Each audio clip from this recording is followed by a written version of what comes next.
Welcome to our deep dive today. We're going to be looking at something pretty wild. The intersection of Elon Musk government efficiency and the world of cryptocurrency. It's a crazy story.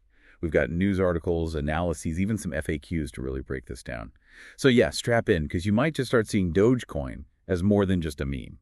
Yeah, it's really fascinating how these seemingly unrelated things, a surprise election, a new government department, and then this meme-based cryptocurrency, they've all come together to create this kind of perfect storm. Okay, so let's set the scene. It's 2024, and Donald Trump makes a surprise comeback, wins the election. One of his big campaign promises was to turn the U.S. into the crypto capital of the world. He even hinted at creating a strategic Bitcoin reserve. Right, and to show he was serious, he even told Fox Business that these actions showed he was following through on that promise to make the U.S. the crypto capital. He even brought it up again at Davos. Yeah, he was definitely serious. So to put his money where his mouth is, he created this cryptocurrency working group to figure out all the regulations and stuff. The idea was to make the U.S. the place to be for crypto and all that tech investment. Yeah, make it a front runner in financial innovation. That was the goal. And then things get really interesting. Elon Musk enters the picture.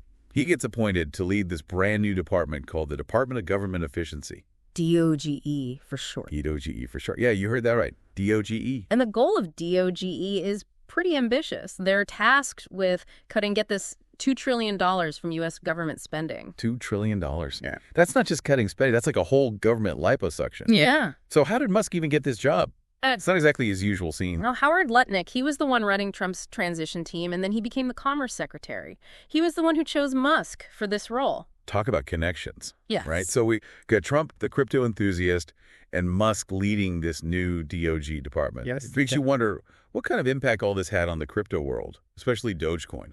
Well, that's where things get even crazier. After Trump gets reelected and Musk gets appointed, Dogecoin's value goes through the roof. It practically doubled in price. We're talking an 88% increase in a week, over 200% in a month. Yeah, it was a crazy surge. And while it was part of a bigger crypto rally, Bitcoin was hitting record highs too. But traders were really betting on Musk's influence to boost Dogecoin. Remember, he's been pretty vocal about liking it. Which is kind of ironic, right? Dogecoin started as a meme, a joke. Their website even calls it the accidental crypto movement that makes people smile. And now investors are taking it seriously. The irony definitely isn't lost on anyone. But it's important to remember, Dogecoin is known for being pretty volatile. After it hit that 3-year high, it dropped back down. So yeah, there's potential, but also risk. Okay, so we've got the political stuff, the Dogecoin surge. But there's another layer to all of this, isn't there? Something about blockchain technology. You got it. This is where things get even more interesting. Leaked info suggests that Musk is thinking about using blockchain technology. You know, the same tech that powers Bitcoin to run the DOGE department? Blockchain in government. That's pretty radical. It is. And if Musk pulls it off, it could be a total game changer. Integrating blockchain into government could make everything more transparent, secure, efficient. We're talking tracking spending, securing data, even managing buildings, all on the blockchain. Okay, I see where you're going with this. Yeah. But why blockchain? What makes it so good for all that? One of the biggest things is transparency. Every transaction gets recorded on this public ledger, so it's super hard to hide anything. Imagine being able to track every dollar the government spends. So less chance of shady business going on. I like it. Exactly. All right. Then there's security. Blockchain is incredibly secure because it's decentralized and uses all this cryptography.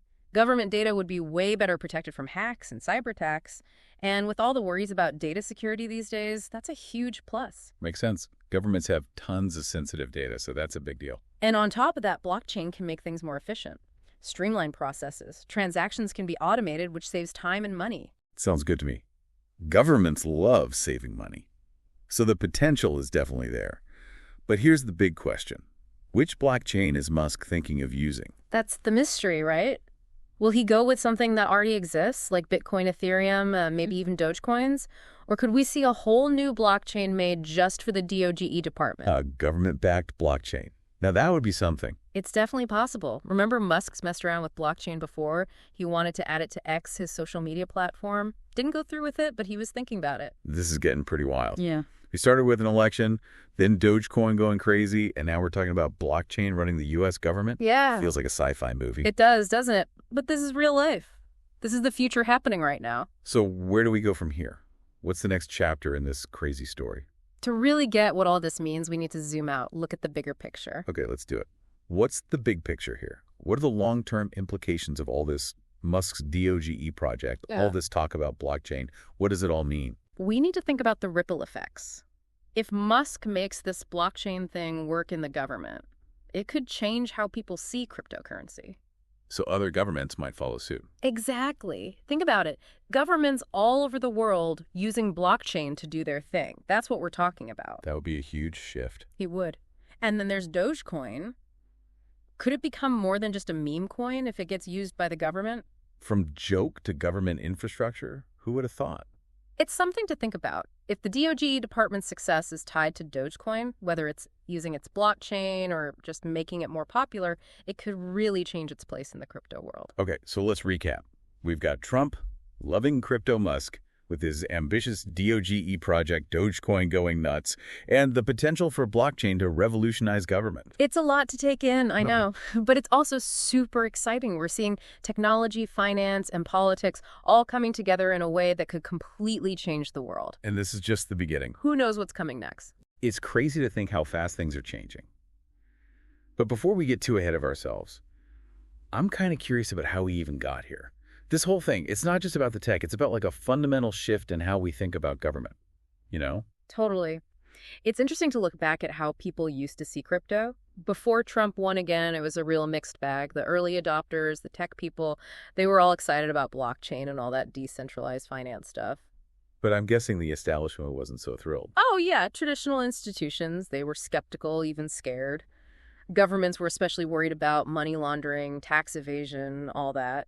And there was basically no regulation. It was like the Wild West of finance. And then stuff like the crypto winter when Bitcoin and all those other cryptocurrencies crashed, that probably didn't help. Nope. It just made people think crypto was too risky and unstable. But then Trump wins again, and he's all about crypto. That changed everything. It was like he gave it his blessing. Exactly. When he said he wanted the U.S. to be a crypto capital, it made the whole industry legit. No other big politician had done that before. It was a turning point. That's when all the optimism and investment started pouring in. So Trump's stance brought in the big money that was on the fence before. And now, with Musk running the DOGE department, it seems like there's no stopping it. It definitely feels that way. But even with all the excitement, we can't forget about the downsides. You mentioned money laundering and tax evasion before. Are those still a worry? Yeah, that's a good point. Just because something is popular doesn't mean the risks go away. Exactly. Blockchain itself might be transparent, but there are still ways to cheat the system. As crypto gets bigger, so does the potential for crime. So what can we do about that? It feels like we need to encourage innovation, but also make sure people are using it responsibly. That's where regulation comes in Trump's crypto working group.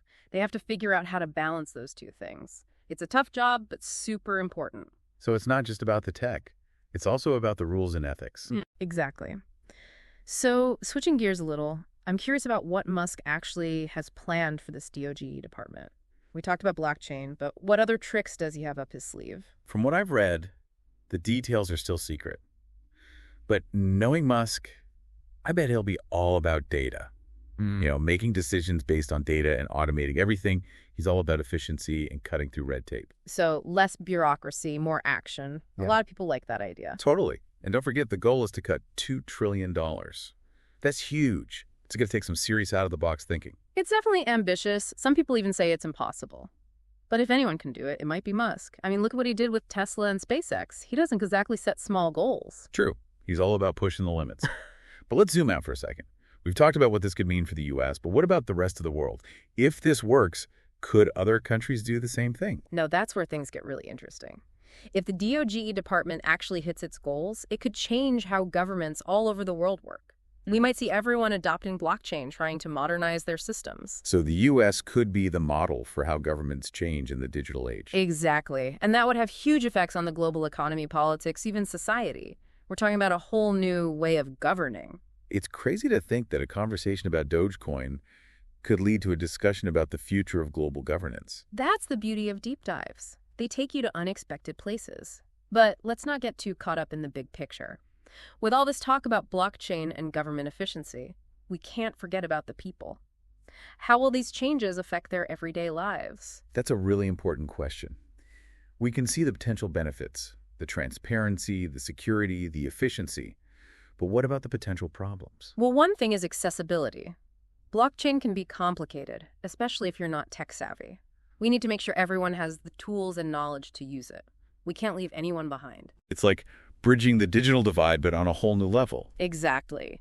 Then there's privacy. Blockchain is supposed to be secure, but there are still worries about how personal data is handled. Finding the right balance between transparency and privacy is going to be key. It's a tricky balance. Yeah. Transparency is important, but so is privacy. Absolutely. And one last thing we can't ignore: jobs. As government processes become more automated, some jobs might disappear. We need to think about retraining people and supporting them if they lose their jobs. That's a good reminder. Progress shouldn't come at the cost of people's livelihoods. Exactly. We need to be smart and think about the social and economic effects along with all the technological advancements. That's why these conversations are so important. It's about seeing the whole picture and looking at it from all sides. Right. We're talking about technology, government, and the human experience all coming together. It's complicated, but it's a conversation we need to have. We've covered a lot. The history of crypto, the Dogecoin craze, the potential of blockchain and government, the global implications, and now the human side of it all. It's a lot to process. It is. To make sense of it all, it helps to think about the big story. We're seeing a battle between old and new ways of doing things, a tension between traditional power and new technologies. So who's going to win? That's the question, isn't it? No one knows for sure, but one thing's clear: the world is changing fast. And it seems like we're all along for the ride, whether we like it or not. You could say that, but remember, every challenge comes with opportunities. By talking about these things, thinking critically, and being open to new ideas, we can help shape the future we want. I like that. So we've got one more segment left in this deep dive. And this is where things get even more mind-blowing. We're going to explore the philosophical implications of this whole tech revolution. I love a good existential crisis. Get ready to question everything you thought you knew about government technology, even humanity itself. Can't wait. Okay, so we've talked about the practical stuff, how blockchain could actually change the government. But now let's get philosophical. What are the bigger questions here? What does this whole tech shift mean on a deeper level? For me, it all comes back to power. Who has it? Who controls it? And how can technology make things more fair? You know, traditionally, governments have had all the power, but blockchain could change that. So it's like shifting from a few people in charge to a system where power is spread out more. What happens to government as we know it then? Would we even need governments in that kind of world? That's the big question, isn't it? Imagine a future where things like roads, schools, hospitals, they're not run by the government. Instead, you've got these independent organizations running things, all powered by blockchain. Sounds crazy, but it could happen. Okay, so instead of paying taxes to the government, we'd be supporting these independent organizations. And they would provide all the essential services. That's one way it could work. Or maybe we'd have a mix. Governments would still be around, but they wouldn't have as much control. They'd be more like coordinators, overseeing the network instead of running everything. So it's not about getting rid of government completely. It's about changing what it does and how it works in a system where power is more spread out. That's a pretty big change. It is. And it could change how free and independent people are. Think about it. You have more control over your information, your money, your identity, all protected and managed with blockchain. It's about giving people power in ways we haven't even thought of yet. That's exciting. Yeah. But also a little scary. If people have more freedom, doesn't that also mean they have more responsibility? Absolutely. And that's why the human element is so important. Technology can build these systems, but it's up to us to decide how they're used and governed. We need new rules, new values that make sense in this decentralized world. So this isn't just a tech revolution. It's a social and philosophical one. We're rethinking how we see power institutions, even each other. Exactly. That's what makes this such a crazy time to be alive. It's not just about technology changing. It's about how we organize ourselves as a society. We started with Dogecoin, and now we're talking about changing the whole world. It's all connected. But let's not get lost in the big picture. This is all about people. How will these changes affect their lives right now? What should people be watching for? How can they get ready for this future that's coming at us so fast? The most important thing is to stay informed. This isn't some sci-fi fantasy. This is happening now, and it's going to affect everyone whether we're ready or not. So ignoring it isn't an option. Nope. We need to understand the good and the bad, the potential and the risks, and we need to talk about how we want to shape the future. So knowledge is power in this new world. Absolutely. And once you know something, share it. Talk to people. The more we understand these changes, the better we can deal with them. It's about having those tough conversations, challenging what we think we know, and being open to new ideas. Exactly. And who knows, maybe through these conversations we can build a future that works for everyone. Now, that's something to hope for.